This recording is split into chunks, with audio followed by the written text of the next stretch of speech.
Hello friend, मैं हूं निशा और स्वागत है आपका हेल्पिंग लाइफ टिप्स में। आज की वीडियो में हम बात करेंगे कि महिलाओं में प्रेगनेंसी न रुकने के क्या कारण हो सकते हैं।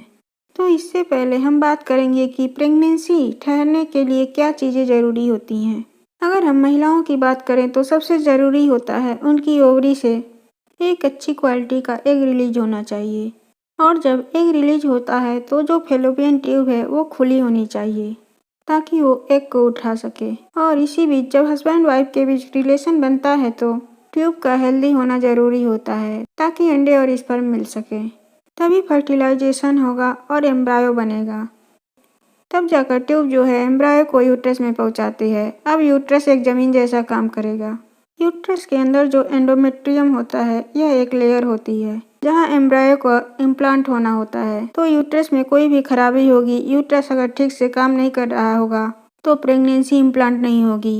ये नॉर्मल चीज़ें हैं जो प्रेगनेंसी रुकने के लिए ज़रूरी होती हैं। तो अगर आप ये जानना चाहती हैं कि आपकी प्रेगनेंसी क्यों नहीं रुक रही है तो इसकी एक बड़ी वजह हो सकती है कि आपका एग टाइमली नहीं बन रहा है या फिर एग की क्वालिटी अच्छी ना हो। अगर किसी महिला में एग टाइमली नहीं बन रहा है तो उसका सबसे पहला लक्षण होता है कि आपके पीरियड्स इरेगुलर हैं। जब एग ओवरी से रिलीज होता है तो वह 24 घंटे तक जिंदा रहता है और अगर इसी बीच स्पर्म मिल जाता है तो फर्टिलाइजेशन हो जाता है, तब तो ठीक है, नहीं तो एग 24 घंटे बाद डेड हो जाता है और उसके 14 दिन बाद पीरियड्स आ जाते हैं। यानी कि पोस्ट ओव्यूलेटरी जो फेज होता है वो हर महिला का फिक्स होता है। अगर एग बनने में प्रॉब्लम है, एग टाइम पर नहीं बन रहा है या फिर लेट बन रहा है तो आपके पीरियड डिस्टर्ब हो जाएंगे। वो या तो 21 दिन से पहले आएंगे या फिर 35 दिन के बाद आएंगे।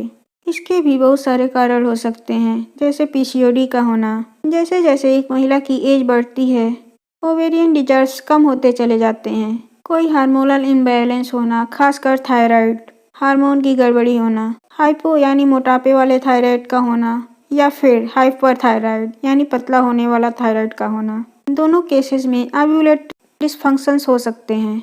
प्रोलैक्टिन एक ऐसा हार्मोन है जो एक प्रकार का स्ट्रेस हार्मोन होता है। अगर इसकी मात्रा किसी भी तरह से आपकी बॉडी में बढ़ जाती है तो एग बनने का प्रोसीजर गड़बड़ हो सकती है या फिर एग की क्वालिटी डिस्टर्ब हो सकती है।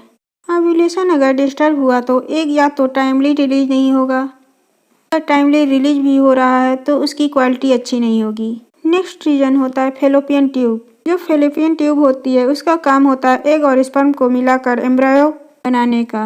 अगर ट्यूब डैमेज है इसकी वजह कुछ इन्फेक्शन भी हो सकते हैं, खासकर रिलेशन बनाने के बाद का इन्फेक्शन, इम्यूनिटी लो होना या फिर मेंस्ट्रुअल हाइजीन का ध्यान नहीं रखा जाना। तो थोड़ा थोड़ा इन्फेक्शन रिप्रोडक्टिव सिस्टम में होता चला जाता है जिससे ट्यूब के अंदर की जो पतली ब्रश की लेयर होती है ट्यूब्स को काम करने में हेल्प करती है, ट्यूब्स को खुला रखने में हेल्प करती है, वो लेयर डैमेज हो सकती है जिसकी वजह से ट्यूब ब्लॉक हो जाती है। तो ये थे कुछ कारण जिसकी वजह से आपकी प्रेगनेंसी कंसीव नहीं होती है। तो फ्रेंड, उम्मीद करती हूँ वीडियो में दी गई जानकारी आपको पसंद आई होगी। अगर पसंद आई है तो इसे लाइक करें, फ्रेंड के साथ शेयर करें और हाँ, अगर चैनल को सब्सक्राइब नहीं किया है तो सब्सक्राइब करें ताकि मेरी आने वाली वीडियो की अपडेट आपको मिलती रहे। Thank you.